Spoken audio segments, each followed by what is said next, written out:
నమస్తే, welcome to our channel. Kadapa రాజకీయం వేడెక్కింది.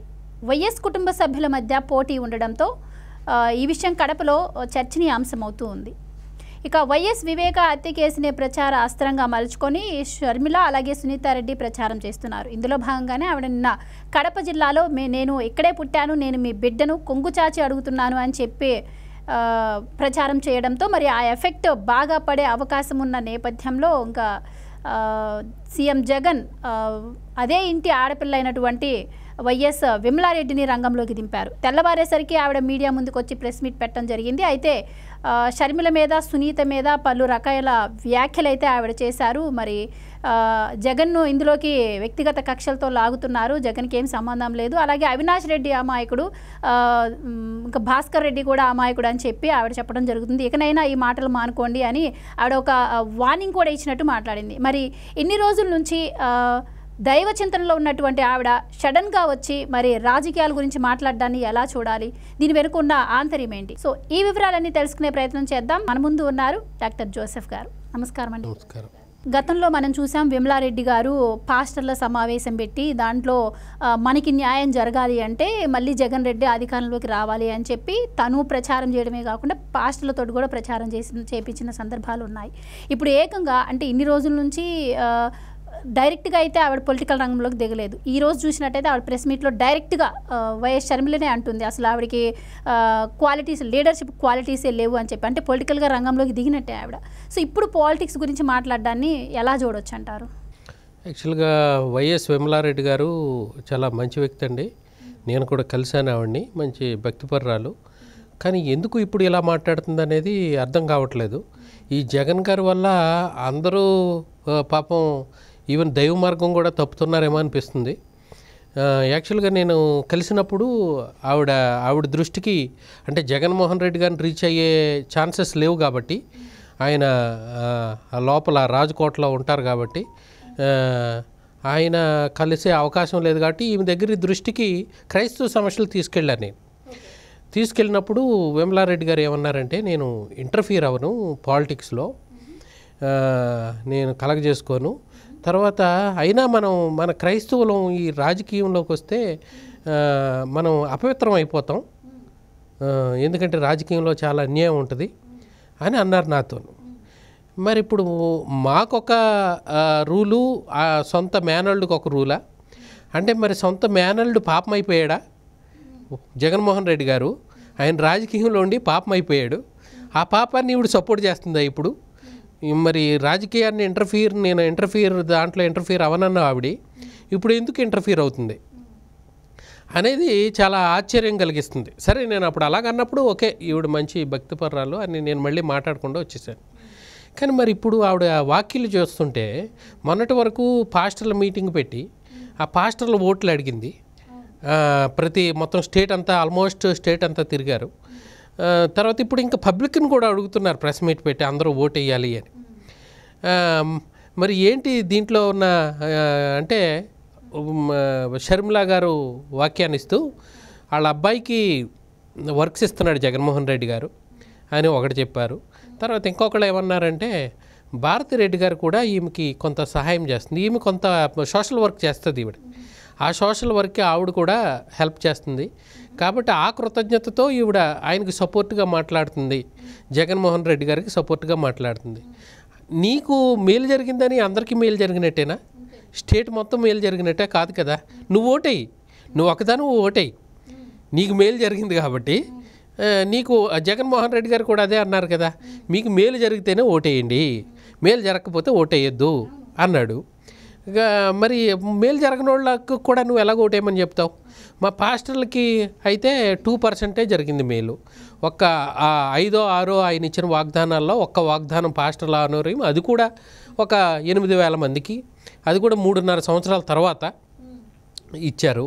ఇప్పుడు అది 3 నెలలు పెండింగ్ అంట, ఇవ్వలేదు. 3 నెలల నుంచి మళ్ళీ ఇవ్వలేదు పాస్టర్ల ఆనోరియం. కాబట్టి 5,000 మందో ఎంతమందో వేస్తారు అంతే. ఉన్నాడు మాకు 1 కోటి మంది ఉంటారు, 25%. 5,000 ఓట్లు వేయాలి ఆయనకు కృతజ్ఞతకు. ఒకవేళ వాళ్ళ కూడా కాదు, మాకు ఇది కాదు మెయిన్, ఏంటది మాకు డబ్బులు కాదు ముఖ్యం, మా చర్చిలు కట్టబడాలి, దాడులు జరగకూడదు, ఇవే అనుకుంటే వాళ్ళు కూడా ఓటేయక్కర్లేదు. క్రైస్తవులు. కాబట్టి విమలారెడ్డి గారి వ్యాఖ్యలు చూస్తుంటే మరి ఎందుకు ఈవిడ జగన్మోహన్ రెడ్డి గారిని, ఇంకా ఆశ్చర్యకర విషయం ఏంటంటే భాస్కర్ రెడ్డి గారు నిర్దోషి, అవినాష్ రెడ్డి చిన్న పిల్లోడు నిర్దోషి అని వాళ్ళ వైపు సపోర్ట్ చేస్తుంది. ఇప్పుడు భాస్కర్ రెడ్డి గారు, అవినాష్ రెడ్డి గారు, భారతిరెడ్డి జగన్మోహన్ రెడ్డి గారు అత్తగారి వైపు, అమ్మగారి వైపు దూరం పెట్టారు, అత్తగారి వైపు దగ్గరికి తీసుకున్నారు. మరి ఈ ఎలాగ భాస్కర్ రెడ్డి పేరు ఎఫ్ఐఆర్లో ఉంది కదా, అది సిబిఐ వాళ్ళు ఇప్పుడు సిబిఐ వాళ్ళని తప్పు పడుతున్నట్టు ఈవిడ వాళ్ళ అన్యాయం చేశారని. మరి సిబిఐ వాళ్ళు ఇన్వెస్టిగేషన్ చేసి నాకు 5 సంవత్సరాలు ఎంతో లాంగ్ పీరియడ్ ఇన్వెస్టిగేషన్ చేసి భాస్కర్ రెడ్డి పేరు వచ్చింది, అందుక జైల్లో ఉన్నాడు. జైల్లో అన్యాయంగా పెట్టారంటదేంటి, 1 ఇయర్ నుంచి ఆయన అన్యాయంగా పెట్టారు. అవినాష్ రెడ్డిని కూడా పెట్టాలని చూస్తున్నారు, చిన్నపిల్లడిని ఇరికిచ్చాలని చూస్తున్నారు. అరే వీళ్ళిద్దరు ఆడపిల్లల వైపు అన్యాయం అయిపోయినా ఏది సొంత అన్నయ్య కదా, అన్నయ్యో తమ్ముడో అవినాష్ ఎవరు వివేకానందరెడ్డి గారు చాలా బాగా చూసుకునేవాళ్ళు నన్ను. వివేకానందరెడ్డి గారు చెల్లిని చాలా బాగా, వీళ్ళకంటే నాకే ఎక్కువ ఇష్టం ఆయన అంటే అని చెప్తారు. మరి అలాంటి ఆయన వైపు ఉండకుండా, అలాంటి వైపు అన్యాయం అయిపోయిన కుటుంబం వైపు ఉండకుండా ఇక్కడ ఈ వైపు ఉంటుంది ఎందుకో నాకు అర్థం కావట్లేదు. ఇవిడి మరి ఈ మేలు జరిగిందని అలాగుంటుందా? ఆ అన్యాయం అయిపోయిన కుటుంబం వైపు ఉండాలి కదా, కృతజ్ఞత ఉండాలి కదా. అరే మా అన్నయ్య నాకు ఇంత మేలు చేశాడు. ఇప్పుడు మేలు జరిగిందని ఉంటుందా అని మీరు అంటున్నారు కాబట్టి, ఇప్పుడు సిబిఐ కొంత ఎంక్వైరీ అయితే చేసింది, గూగుల్ టేక్అవుట్ ద్వారా కొంతమందిని అయితే ఎనలైజ్ చేయగలిగింది. ఆ తర్వాత సిబిఐ రిపోర్ట్లో కూడా అవినాష్ రెడ్డి పేరు ప్రముఖంగా వినిపిస్తోంది. మరి ఈ నేపథ్యంలో ఇంత క్లియర్గా వీటన్నింటిని పక్కన పెడితే సొంత కుటుంబంలో హత్యను 5 ఏళ్ళు కూడా 5 ఏళ్ళు కూడా జగన్ రెడ్డి గారు ఛేదించలేకపోయారు. దీన్ని బట్టి క్లియర్గా నార్మల్ పీపుల్కి కూడా అర్థమవుతుంది. అంటే జగన్ మేనత్ అయినటువంటి విమలారెడ్డికి ఈ విషయం అర్థం కావట్లేదా, లేదా ఇంకొక రకంగా అంటే మరి ఒక రకంగా హంతకులనే చెప్పొచ్చు వాళ్ళని. మరి హంతకులను సపోర్ట్ చేస్తే బైబిల్ ఒప్పుకుంటుందంటారా? బైబిల్ అసలు ఒప్పుకోదండి. తప్పు చేసే వాళ్ళకి మనం సపోర్ట్ చేసినా కూడా మనం కూడా పాపమే. ఇప్పుడు అవినాష్ రెడ్డిని కాపాడుతున్నాడు, అవినాష్ రెడ్డిని జగన్మోహన్ రెడ్డి కాపాడుతున్నాడు, అరెస్ట్ అవ్వకుండా జైలుకి వెళ్లకుండా అంటున్నారు. ఆ జగన్ని అవినాష్ రెడ్డిని ఈమె సపోర్ట్ చేస్తుంది. మరి నిజంగా అవినాష్ రెడ్డి కనుక తప్పు చేస్తే అవినాష్ రెడ్డిని కాపాడుతున్న జగన్ పాపం చేస్తున్నట్టే, జగన్ని సపోర్ట్ చేస్తున్న విమలారెడ్డి పాపం చేసినట్టే బైబిల్ ప్రకారం. ఎక్కడ యాక్సెప్ట్ చేయదు అసలు, బైబిల్ అసలు యాక్సెప్ట్ చేయదు. మరి ఈవిడ బైబిల్ దైవ గ్రంథం అంత బాగా చదువుకుని అంత భక్తి ప్రార్థన చేసుకుంటున్నాను, నేను ప్రార్థన చేస్తున్నాను అని చెప్తున్న ఆవిడ మరి ఇలాగ ఎందుకు మాట్లాడుతుందో అర్థం కావట్లేదు.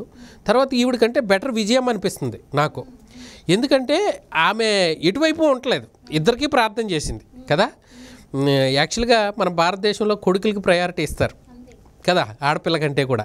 ఆడపిల్ల మన ఇంటి నుంచి వెళ్ళిపోతుంది, మగోడైతే మన దగ్గరే ఉంటాడు అని ఎందుకో ఆచారం అది.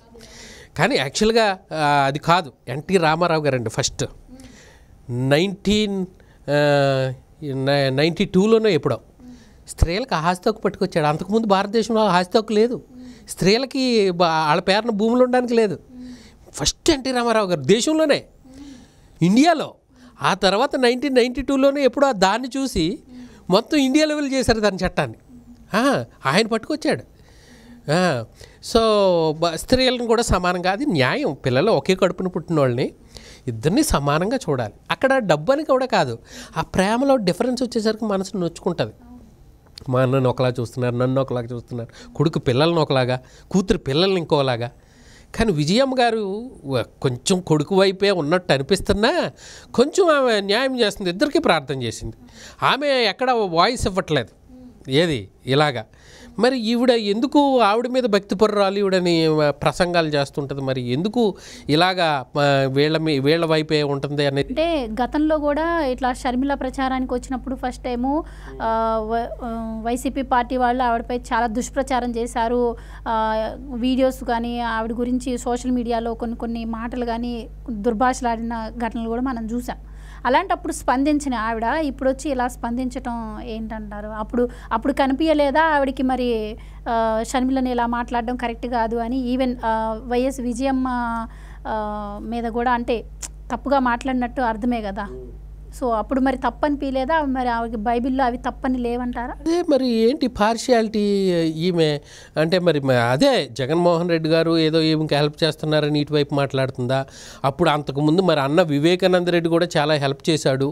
ఇంకో మాట ఉంది ఆవిడ వీడియోలో, ఆ ప్రెస్ మీట్లో, ఈ షర్మిల లేకపోతే సునీత ఎందుకు ఎగెనిస్ట్ అయ్యారంటే వివేకానంద రెడ్డి గారు చాలా హెల్ప్ చేసేవాళ్ళు, ఎవరన్నా వస్తే కనుక తోడు పెట్టుకుని వెళ్ళి హెల్ప్ చేసి వచ్చేవాళ్ళు, ఇప్పుడు అలా జరగట్లేదు వీళ్ళకి, అందుకే వీళ్ళు ఎగెనిస్ట్ అవుతున్నారు అని. అంటే జగన్ అలా హెల్ప్ చేయట్లేదు అన్నట్టే కదా. ఇప్పుడు వివేకానంద రెడ్డి గారే హెల్ప్ చేశారు, దగ్గర కూడా పెట్టుకుని వెళ్ళేవాళ్ళు, ఈయన అసలు దగ్గరికే రానియట్లేదు. ఇప్పుడు సొంతోళ్ళకి నా దగ్గరికి రావద్దు అంటే there should be a balance అండి. నేను ఒకటి మా స్టూడెంట్స్కి చెప్పేవాడిని, నేను ఏదైనా కానీ బ్యాలెన్స్లో ఉండాలి. మనకు బీపీ ఉంది, బ్యాలెన్స్లో ఉండాలి. తక్కువైతే ఏంటి? ఎక్కువైన ప్రాబ్లమే. లో బీపీ అయిన డేంజరే, హై బీపీ అయిన డేంజరే. There should be balance. దేవుడు అద్భుతంగా బ్యాలెన్స్ పెట్టాడు. అలాగని సొంతోళ్ళని దూరం పెట్టేయమని కాదు కదా. సొంతోళ్ళని, మా బంధువులు అక్కర్లేదు నాకు, రావద్దు మీరు 3.5 సంవత్సరాలు అంటే ఎన్నికలప్పుడు వాడుకుంటారా? షర్మిల నేను వీళ్ళందరినీ వాడుకుంటారు, మళ్ళీ పదవి వచ్చినప్పుడు వీళ్ళొద్దా? వీళ్ళు దూరం అయిపోవాలా? బంధువులు దూరం అయిపోవాలా? అంటే బంధువులకే మొత్తం పెట్టేయొద్దని, బ్యాలెన్స్ ఉండాలి కదా. మొత్తం వాళ్ళని వాడుకుని వదిలేయమని కాదు కదా. బంధువులైనా ఎవరైనా నీకు హెల్ప్ చేసిన వాళ్ళకి చేయాలి. అలాగని మరి ఏంటి పవర్ సెంటర్ అయిపోతారా? లేకపోతే ఎందుకు ఈయన భయం, ఇన్ఫీరియారిటీ కాంప్లెక్స్, నా పదవి ఎక్కడ పోతుందో, లేకపోతే వాళ్ళ వైపు వెళ్ళిపోతారో అని భయం ఏమో మరి తెలీదు. ఇక్కడే క్లియర్గా అర్థమవుతుంది కదా, ఆ మతాన్ని కూడా అధికారం కోసం వాడుకుంటున్నట్టు క్లియర్గా తెలుస్తుంది కదా ఈరోజు ఈవిడ బిహేవియర్తో. ఈవిడ బిహేవియర్ మతాన్ని అడ్డం పెట్టుకునే మొన్నటి వరకు పాస్టర్ల మీటింగ్లు పెట్టి వాళ్ళకు కూడా ఆవిడ ఏం చెప్తుంది, మీకు ఏం జరిగింది అని చెప్పట్లే, ఏం చేస్తామని చెప్పట్లే, ఆమె హామీలు కూడా ఇవ్వట్లేదు. జగన్ గారు ప్రార్థన చేసుకుంటున్నాడు కాబట్టి అలాంటోడు ఉంటే మంచిది సీఎంగా, మీరు ఓట్లు వేయండి అని పాస్టర్ల మీటింగ్ పెట్టి, మరి పాస్టర్లకి ఎంత అన్యాయం జరుగుతున్నప్పుడు, లేకపోతే చర్చిలు కూలుస్తున్నప్పుడు మరి ఆమె ఎందుకు స్పందించలేదు? మరి అప్పుడు స్పందించాలి కదా. ఇప్పుడు ఓట్లు అడగడానికి మరి ఏంటి ఆమెకి? నాకైతే మీరు ఇప్పుడు ఇలా చెప్పారు కదా, ఈరోజు ఆవిడ మాట్లాడిన మాట ఏంటంటే జగన్ ఉండడం వల్లే రాష్ట్రం అంతా అభివృద్ధి చేసింది, నేను అక్కడక్కడ ఎంక్వైరీ చేస్తే కూడా అందరూ అదే మాట చెప్తున్నారు, ఇప్పుడు వీళ్ళ చెల్లెళ్ళు వచ్చి జగన్ అధికారంలోకి రావద్దని చెప్పి మాట్లాడుతున్నారు అని చెప్పి ఆవిడ మాట్లాడుతున్నారు. మరి ఈరోజు అంటే అక్కడ కూడా సరే పేదోళ్ళకి చేస్తున్నాడు అంటున్నారు, అది ఒక్కటే కదా డెవలప్మెంట్. ఇక్కడ కూడా బ్యాలెన్స్ ఉండాలి కదా, అటు డెవలప్మెంట్ ఉండాలి, ఇటు పేదలకు ఇవ్వాలి. పేదలకు ఇవ్వడం తప్ప అని ఎవరు అంటలేదు, పేదలకు ఇవ్వచ్చు, కానీ ఊరికి డబ్బులు పంచడమే ఇదిగా పెట్టుకుని డెవలప్మెంట్ లేకపోతే ఎట్లా? ఇప్పుడు డబ్బులు పంచడానికి ఎమ్మెల్యేలు వీళ్ళు అక్కర్లేదు కదా, ఇప్పుడు మినిస్టర్లు వీళ్ళు అక్కర్లేదు, ఆటోమేటిక్గా వెళ్ళిపోతాయి, వచ్చిన రెవెన్యూ దీన్ని బట్టి ఫండ్స్ ఉంటే వెళ్ళిపోతాయి. మరి ఈ వ్యవస్థ అంతా ఎందుకు? మా బంధువులు రావద్దన్నాడు 3.5 సంవత్సరాలు, అందుకే మేము వెళ్ళలేదు, మేము ఇంటర్ఫీర్ అవ్వలేదు అంటే, అరే పోనీ ఎమ్మెల్యేలు ఏమన్నా ఆయన దగ్గరికి వెళ్ళడానికి మా ఎమ్మెల్యేల ద్వారా నేను తెలుసుకుంటాను అన్నాడంట. మరి ఎమ్మెల్యేలకే అపాయింట్మెంట్ లేదు కదా, మంత్రులకే అపాయింట్మెంట్ లేదు కదా, మరి ఎలా తెలుసుకుంటాడు ఆయన? మరి ఎలా వెళ్తుంది? ఇటు నువ్వు చెప్పవు, అటు వాళ్ళు చెప్పరు, ప్రజల సమస్యలు మరి ఎలా తెలుస్తుంది? ఆయన అక్కడ కూర్చుని ఉంటే ఎలా తెలుస్తుంది? సో ఇది చాలా అన్యాయం. ఆవిడ మరి ఎందుకు అలాగ మాట్లాడుతుంది అనేది మనకి తెలియదు, ఆమెకే మరి ఆ విఘ్నత ఉండాలి. Right, thank you so much.